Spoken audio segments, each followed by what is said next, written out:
ठीक है, so this is question number 11. Mr. A is an Indian citizen. Currently, he is in employment with a MNC and posted in London. During previous year 2021, he comes to India for a visit of 145 days. In earlier 4 years, he is in India for more than 400 days. His annual income from Indian sources during previous year 2021 was 16 lakhs. Find out his residential status for assessment year 21-22. Try to solve this.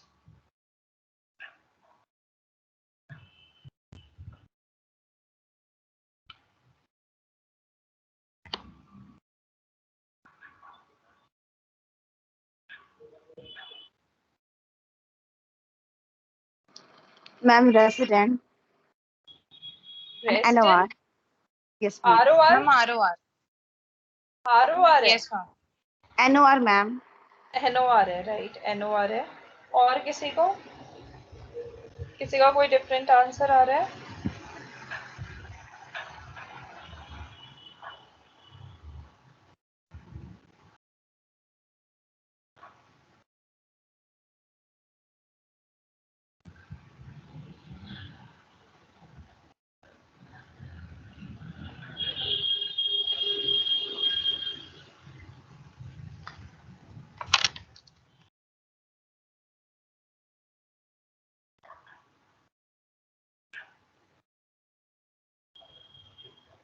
Shubham ROR है पक्का?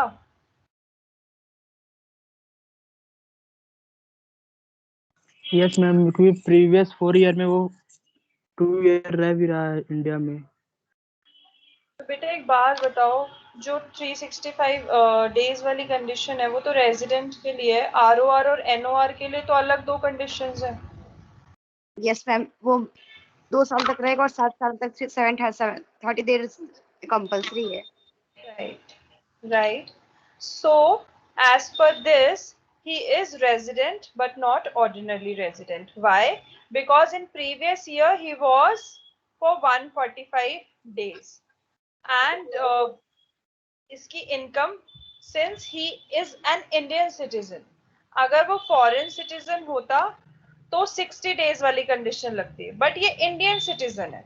ठीक है, Indian citizen है और हमने उसकी income भी देखी है, उसकी इंडियन सोर्सेज से income is greater then 15 lakhs. सो दो कंडीशंस लगेंगी, या तो 182 वाली या फिर 120 days plus 365 in the immediately preceding 4 previous years. सो 182 वाली तो नहीं लग रही, दूसरी वाली सेटिस्फाई हो रही है क्योंकि 145 days है, which are definitely greater than 120 days. And in the previous 4 years he was there in India for more than 400 days. So he is definitely resident because he is satisfying the second basic condition. Now the next question is about ROR and NOR. Definitely he will be यहाँ पे ना कहीं पे भी वो नहीं लिखा है कि ये कब गया है, कब इसने एम्प्लॉयमेंट ली है और कब ये इंडिया छोड़ के गया है, तो इंफॉर्मेशन कहीं पे भी मेंशन नहीं है.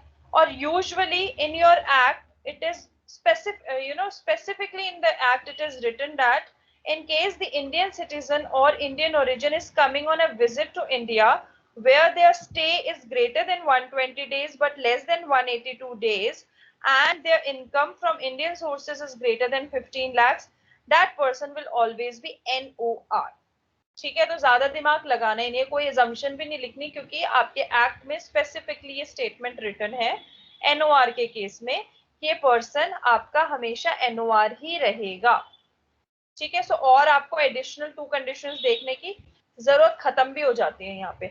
बट हाँ, यहाँ पे अगर लिखा होता ना डेज और वो का, तो आप खुद से कैलकुलेट करके उसको ROR भी बना सकते हो अगर वो अभी अभी गया है तो definitely he will be satisfying the additional 2 conditions as well. ठीक है, बट क्वेश्चन साइलेंट है तो हम एक्ट के अकॉर्डिंगली उस स्टेटमेंट पे ही जाएंगे कि NOR है. Now next question, it is very easy. It's just that the statement is replaced with 13 lakhs. So it's not 16, now it is 13 lakhs. So what, and stay is also great. Stay का भी change हुआ है. Check करो इसका क्या answer आएगा फिर. Mister A is an Indian citizen. Currently he is in employment with MNC and posted in London. During previous year 2021, he comes to India for a visit of 145 days. In earlier 4 years, he is in India for more than 900 days. His annual income from Indian sources during previous year 2021 was 13 lakhs. Find out his residential status for assessment year 21-22. Ma'am resident NOR. Resident है but NOR है. Yes अच्छा. Ma'am. Ma'am और non resident. Non resident है क्यों? Ma'am उसकी income ma'am 15 lakh से कम है और वो 145 डेज है, ये एग्जेप्शन है. राइट. क्योंकि ये जो इसकी इनकम कम है तो इसको चेक करना है बेसिक कंडीशन 1 से, और जो बेसिक कंडीशन 1 है वो बोलती है 182 डेज. अब इसकी 182 डेज से कम है 145 days, so he is non resident. Clear है ये सबको? He is non resident.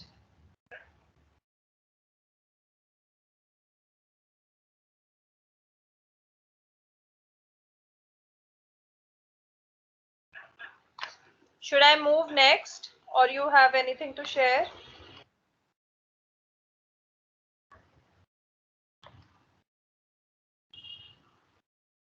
Clear to everyone? Yes. Yes, ma'am.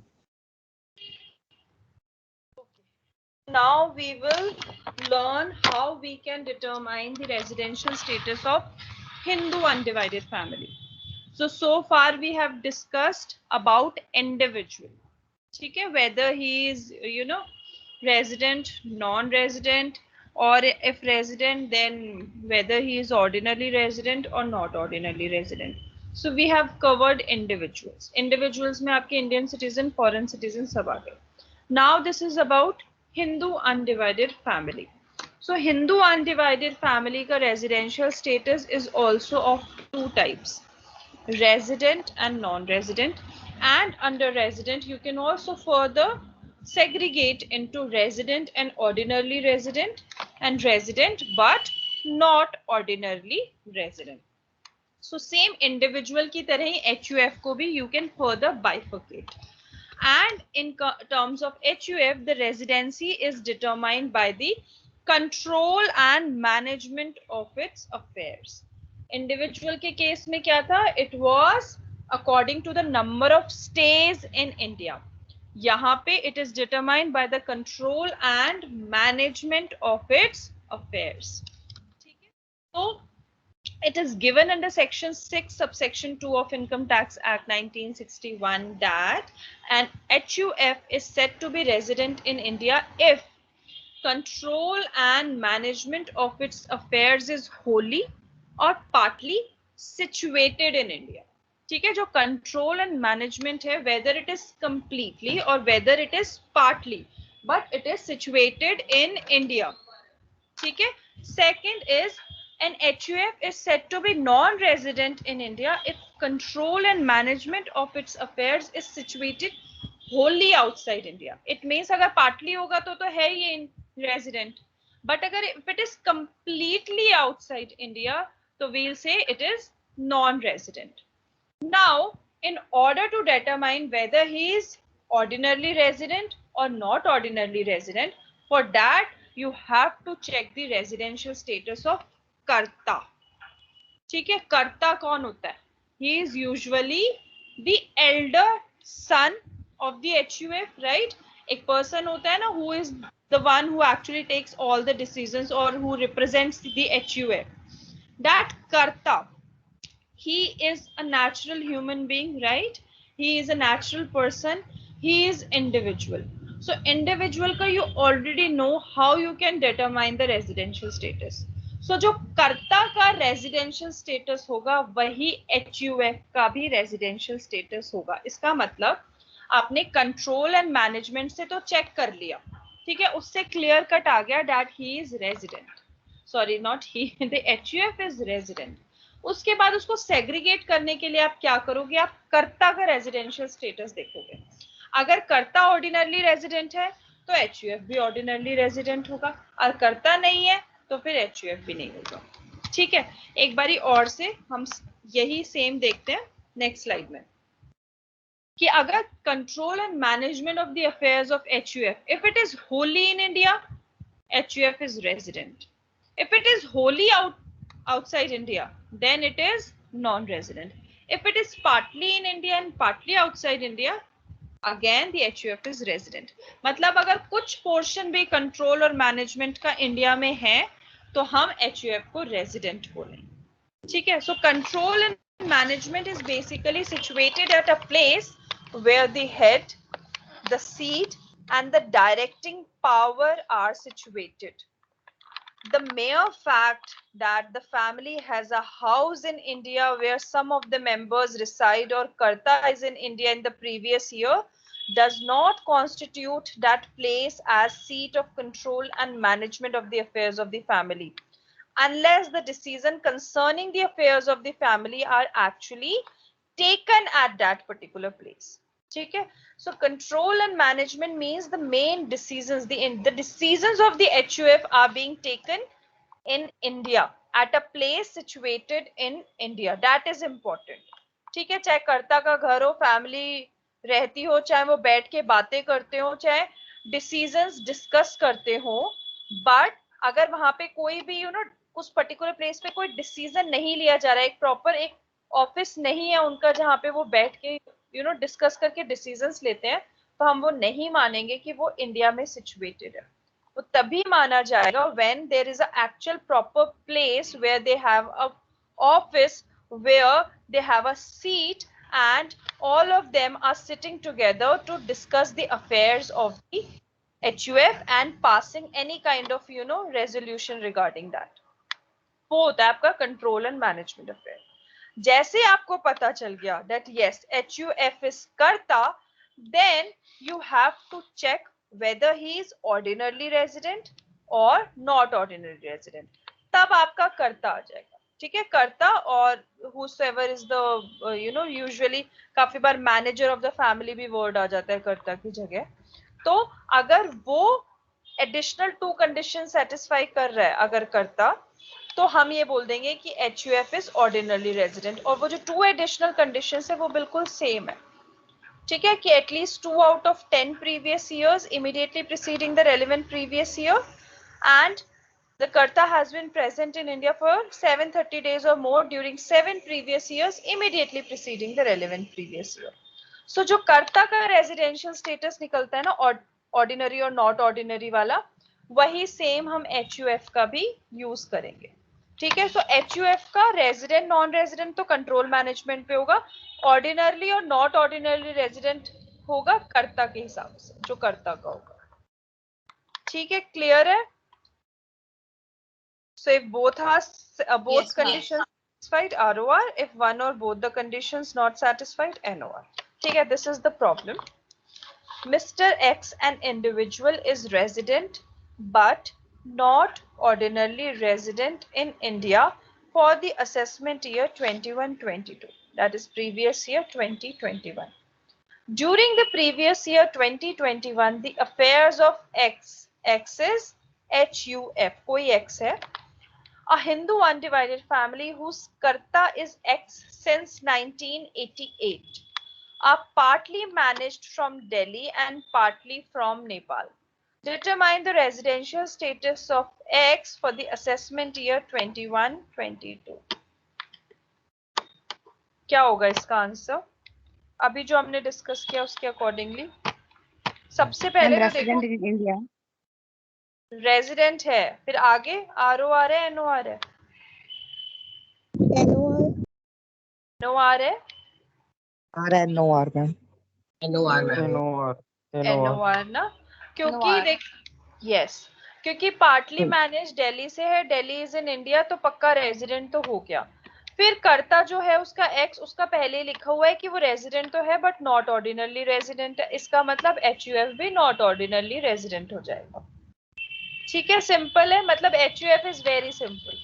बस कंट्रोल और मैनेजमेंट पे आपको एम्फसाइज डालना है। अगर वो निकल जाता है रेजिडेंट तो फिर आपको कर्ता का सेम ले लेना है। तो काफी बार क्या होता है एग्जामिनेशंस में क्वेश्चन ऐसे आते हैं कि HUF डाल देते हैं और जो X होता है ना उसकी ऐसी कंडीशंस डाल देते हैं कि आप इंडिविजुअल भी चेक कर लोगे और फिर उसी के अकॉर्डिंगली आप HUF भी कर दोगे, तो ऐसे बड़े क्वेश्चंस बन जाते हैं रेजिडेंशियल स्टेटस में। ठीक है, काफी बार X को इंडियन ओरिजिन बता देंगे या फिर विजिट पे आया है, ऐसे कर करके कुछ एक्सेप्शंस करके थोड़ा कॉम्प्लिकेटेड क्वेश्चन बना देते हैं बस। Next is how to determine the residential status of firm and association of persons. ठीक है, firms आपकी partnership firms, association of person. So partnership firm and an association of person are said to be resident in India if control and management of their affairs are wholly or partly situated within India during the relevant previous year. However, they'll be treated as non-resident India if control and management of their affairs are situated wholly outside India. So same as HUF, right? कि अगर control and management of their affairs are even partly situated in India, so हम कहेंगे it's resident. और अगर पूरा का पूरा completely, if it is situated outside India, we'll say he is the firm or the association of persons is non-resident. So in this particular case, if you see, we cannot further segregate them into the ordinarily resident and not ordinarily resident. हम association of persons and firm को सिर्फ resident या non resident category में ही डाल सकते हैं, हम इसको further segregate नहीं कर सकते। HUF में हम इसलिए करते हैं क्योंकि उसमें कर्ता होता है, ठीक है। फर्म्स और एसोसिएशन ऑफ पर्सन में ऐसा कोई एक इंडिविजुअल नहीं होता जो उनको रिप्रेजेंट करता है, हमेशा इसमें शेयर्स होते हैं, राइट। फर्म्स में शेयर्स होते हैं, एसोसिएशन ऑफ पर्संस में भी everybody have equal right according to the capital they contribute, right. तो यहाँ पे कोई एक इंडिविजुअल पर्सन नहीं है, इसीलिए हम इसको ROR और NOR कैटेगरी में नहीं कर सकते, ठीक है। So we can explain it again that if it is wholly in India, the firm or AOP is resident. If it is wholly outside India, then it is non-resident. If it is partly in India and partly outside India, then resident. ठीक है? So in this particular case, just remember that the residential status of partners or the members of the firm or association or the the AOP, it is not relevant in determining the status of the firm or AOP. अगर question में काफी बार confuse करने के लिए क्या करते हैं, partner का स्टेटस लिख देते हैं, that partner is resident but not ordinary resident.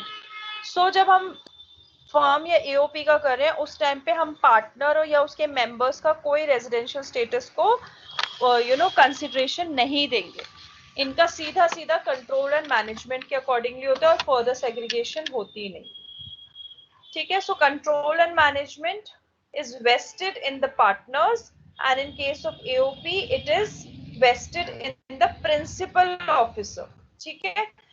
सो अगर जैसे अगर कंट्रोल एंड मैनेजमेंट जो उसके पार्टनर्स हैं, जो सारा जो डिस्कस कर रहे हैं वो सारा या तो इंडिया में कर रहे हैं, कुछ डिस्कस इंडिया में कर रहे हैं, तो वो हमेशा रेजिडेंट होगा। अगर वो सभी डिस्कस और सारे डिसीजंस अफेयर्स के सारे ही बाहर लेते हैं तो फिर वो नॉन रेजिडेंट होगा। ऐसे जो एसोसिएशन ऑफ पर्संस है, प्रिंसिपल ऑफिसर कहाँ बैठ के मेंबर्स के साथ डिसीजंस ले रहा है, तो आपको बस ये देखना है कि कहाँ सिचुएटेड है।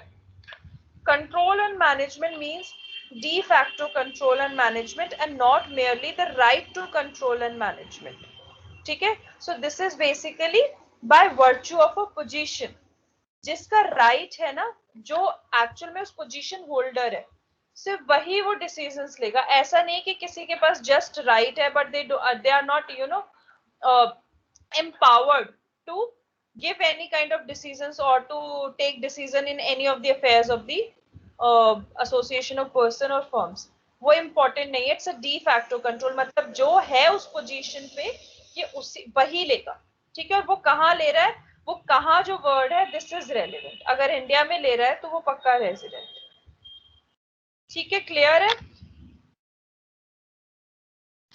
Next ma'am what is principal officer?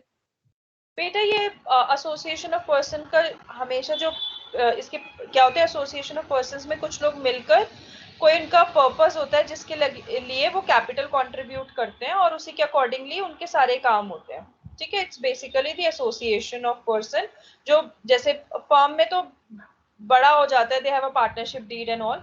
Association of persons is usually a small affair, जिसमें लोग मिलकर कुछ कंट्रीब्यूट करते हैं। हो सकता है कि वो उसको ऐसे चलाएं कि हम 10-10 लाख कंट्रीब्यूट कर रहे हैं, उसके बाद किसी को जरूरत होगी तो वो लोन ले सकता है as a subsidized rate of interest. ऐसे करके सपोज किसी पर्पस से एसोसिएशन ऑफ पर्संस बनाए, तो डेफिनेटली वो एक ऐसा पर्सन बनाएंगे who is the main head, who is actually represent that particular association of persons। तो वो जो head होता है that is called the principal officer।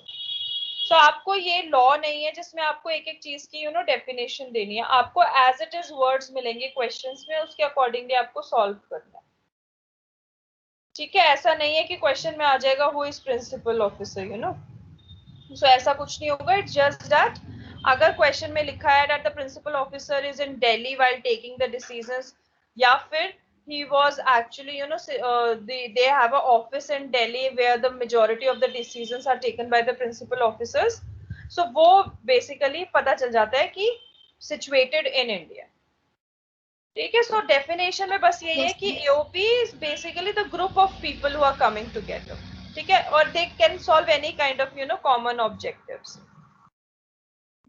Okay, ma'am.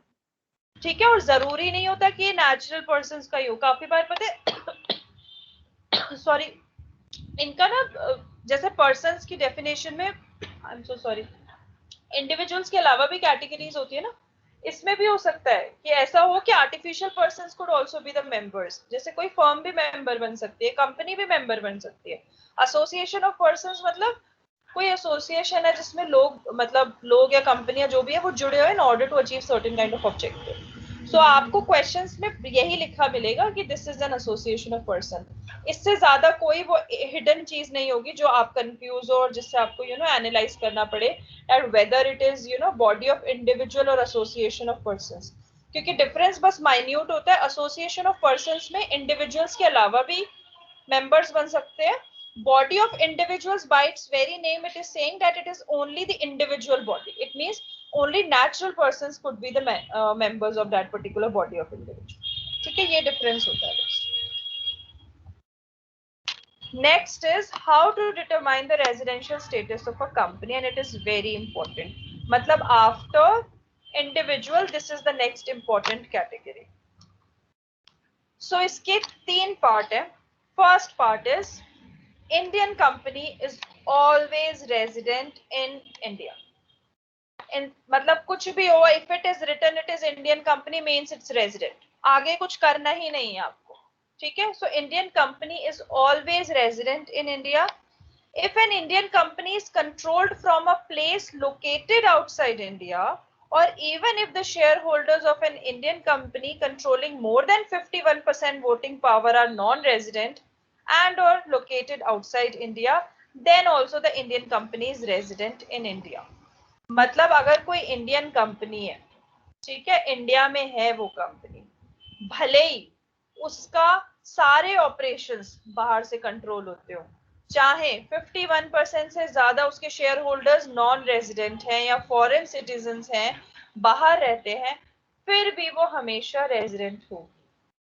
So if the company is Indian company, it is resident। हमेशा दिमाग में बस ये रखना, if it is Indian, it means it's resident। कोई और कुछ कंफ्यूजन का कुछ है ही नहीं, चाहे एग्जामिनर कितना भी कंफ्यूज कर दे आपको, ठीक है। इंडियन कंपनी लिखा है मतलब resident.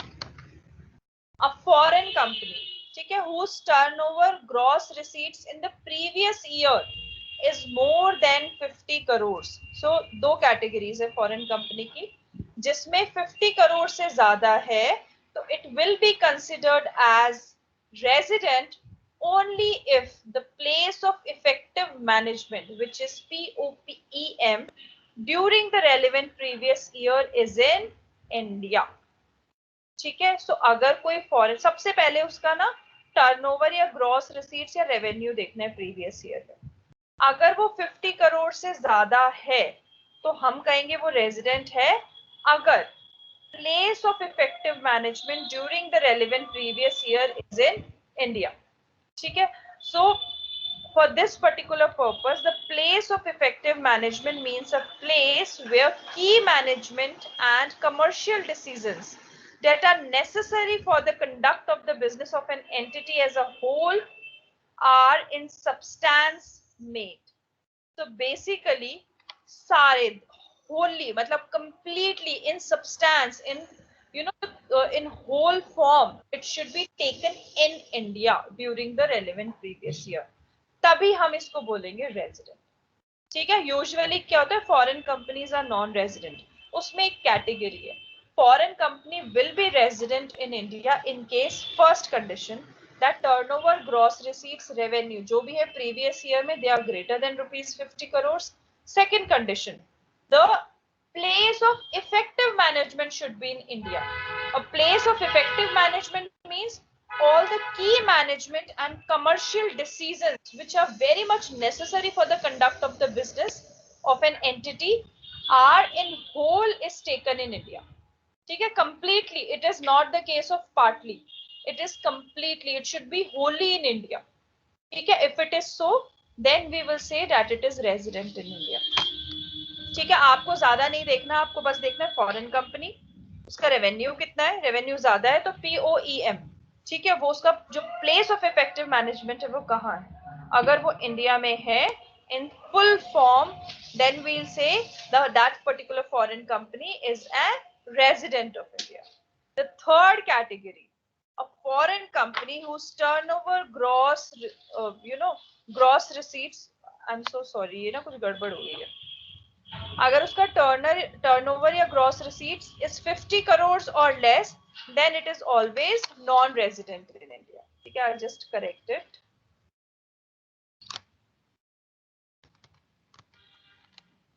Gross receipt in the previous years is 50 crores or less, it is always non-resident in India. ठीक है.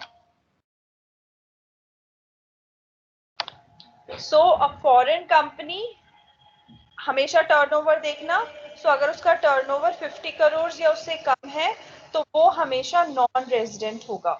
और अगर उसका ज्यादा है तो आपको POEM देखना है. अगर उसका POEM is Holi situated in India तो वो रेजिडेंट होगी, अदरवाइज वो भी नॉन रेजिडेंट होगी.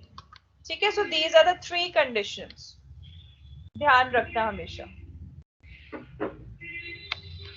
फर्स्ट में Indian company always resident, foreign company always non resident if its turnover is less than rupees 50 crore, less और इक्वल्स टू 50 करोड़.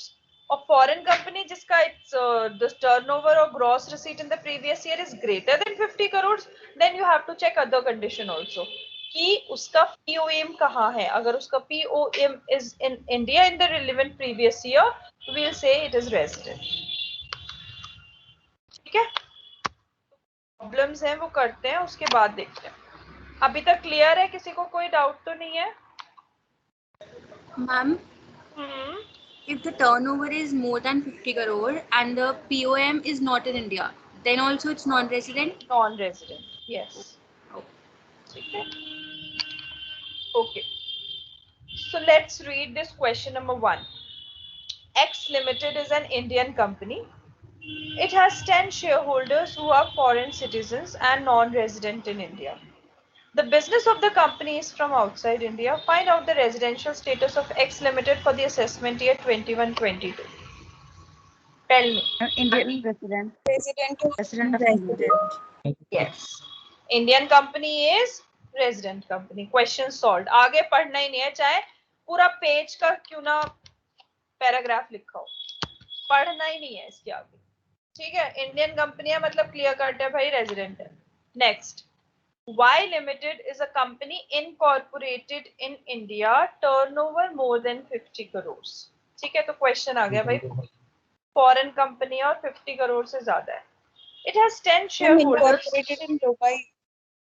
हाँ, तभी तो कह रही हूँ ना, फॉरेन कंपनी है, इंडियन कंपनी नहीं है ना. फॉरेन कंपनी है मतलब दूसरा वाला केस आ रहा है आपका, जिसमें turnover is greater than 50 crore. It has 10 shareholders who are Indian citizens and resident in India. The company has active business outside India and is controlled wholly from outside India by the team of professionals. What is the residential Non-resident. status? Non-resident. Non-resident. Resident. Everybody is saying Yes, ma'am, non-resident. Perfect. Why? Because POEM is not in India. Place of effective management is not in India. It is wholly outside India. ठीक है? और अगर partly भी होता ना तो भी non resident होता क्योंकि उसने इन सब्सटेंस फॉर्म बोला हुआ है in whole form it should be entirely in India ठीक है third question Z Limited is incorporated in Japan. Again, it is a foreign company. It has 15 shareholders, 10 are Indian citizen and resident in India. The company has no active business in Japan. Gross annual turnover of the company for the previous year 2021 is rupees 48 crores mainly from the operations connected from Korea, Sri Lanka and India. The company is managed by a team of professionals from India. What is the residential status of Z Limited for the assessment year 21-20? Non-resident. Non-resident. Non-resident? Non-resident. Yes.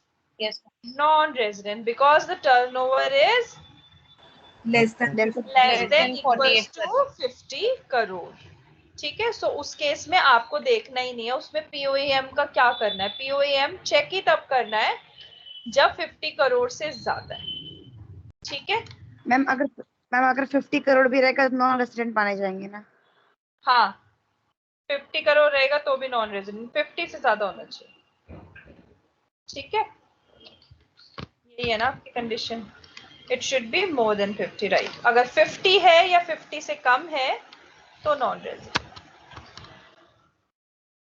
Last one. How to determine the residential status of every other person जो बच गए कौन कौन से बच गए body of individual artificial juridical person local authority right ये तीन बच गई चार हमने डिस्कस कर लिए बची हुई तीनों का कैसे करोगे if the control and management of its affairs are wholly or partly situated within India during the relevant previous year तो हम कहेंगे resident है अगर partly भी है तो However, they are treated as non-resident in India if control and management of their affairs are situated wholly outside India.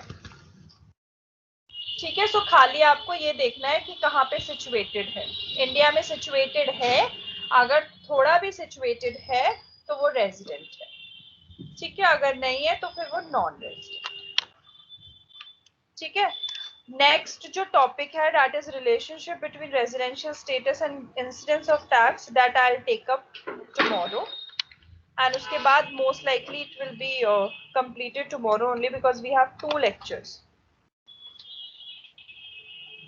right so Ma'am, yes beta ma'am, what is the difference between control and management and